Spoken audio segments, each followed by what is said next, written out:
if I really am insecurely attached, and I've been that way, I'm going to behave according to people in the clinging group pretty much all the time in a love relationship, or in the distancing group pretty much all the time in a love relationship. So it's based on a memory of adaptation from early childhood, and what is expected of me, and what I didn't get and what was never offered to me is going to appear in the adult if it hasn't been resolved in a good functioning relationship, secure functioning relationship, right? So that just adds an extra layer of predictability. Um, if I'm in the clinging group, I'm going to be much more um, negativistic. I'm going to be more clinging.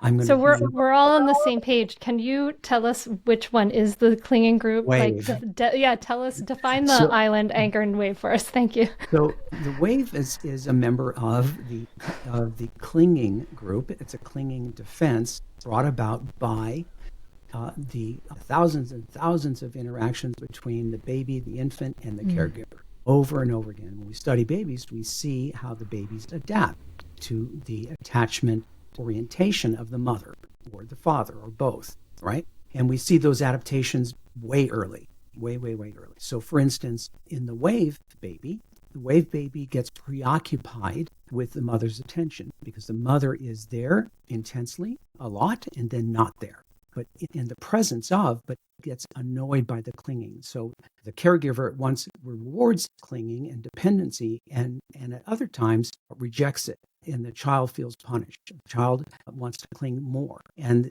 the child does not know what it's going to get if it cries out, if it signals to the caregiver, right? So that child becomes ambivalent and very cautious, and stops grabbing things for themselves. They wait, right?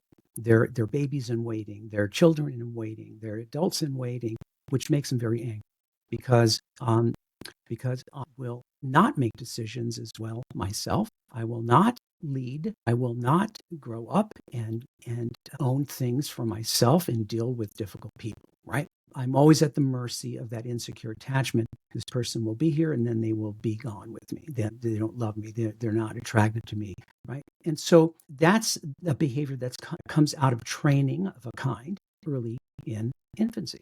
On the distancing side, the islands, these babies are raised, generally speaking, primarily by the primary attachment figure, by other avoidantly attached individuals who tend to put the self before relationship. So I like it if you were to just begin to be more independent before your time, before you're actually developmentally ready to. So I stress independence. I stress you being to yourself if you're not needed or wanted by me, but I do bring you out when I do need you, which creates a problem.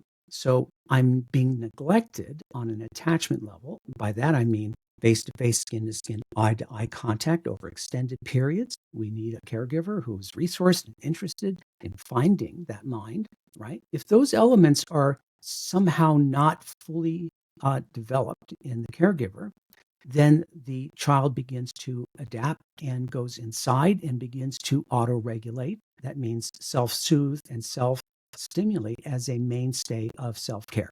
We all do that, but these children do it more than the average bear. And so I learn to not signal. I learn to not be needy. I learn to not be a problem.